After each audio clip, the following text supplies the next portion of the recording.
Hi, welcome to Unit 5. During the last 4 weeks, you have worked extremely hard in the first 4 units developing the basic tools and the basic economic intuitions that you need to really study a wide range of economic applications. I can tell you that in this unit, the fun really begins.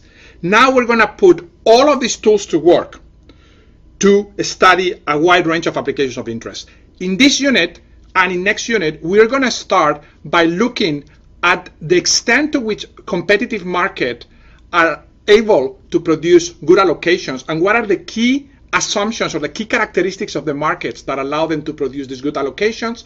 And second, to investigate what is the impact on competitive markets of very basic government policies like taxes, like price ceilings and price floors and restrictions in trade.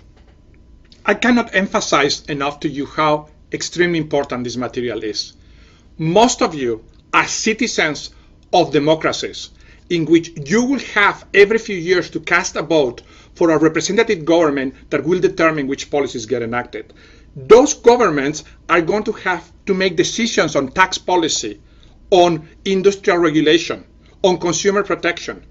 And in order to know how to vote, you're going to have to make up your mind about some basic questions like, are taxes good or bad? And in what circumstances? What types of taxes are better? Which markets require some government help to perform well? And which markets should be left alone? In this unit, the next, and actually for the rest of the course, we're going to provide systematic answers to what is known about those questions. Now, let me be very clear.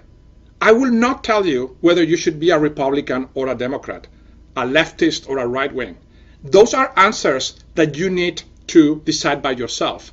And as you understand the material, you're going to see that it's going to depend on some assumptions about what the good life is and what the goal of government should be, as well as some assumptions about empirical parameters in the world. But what this course is going to give you, especially over the next few units, is a very clear understanding of what are restrictions based on economic forces of economic science about the right shape of these policies. In other words, my dream is that at the end of this course, you will be able to make up your mind about some of these things based on your values, but also based on the laws of nature that describe economic behavior, not based on some false beliefs that unfortunately are extremely common in public discourse about what government should do and what are the impacts of government policies.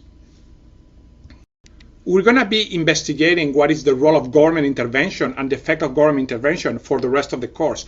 But in this unit, we're going to focus on a very basic question, which is, under the idealized assumptions of a competitive market, first, is there a role for government intervention? And second, if the government intervenes, what are the effects, both in terms of the outcomes on prices and quantities and in terms of the well-being of the consumers of the intervention? I really love this material. It's one of the reasons to seek answers to this question that I ended up doing a PhD in economics. I hope that you enjoy it, and I hope that you feel that all of the hard work that you have done is justified, if only to be able to understand these types of issues in detail.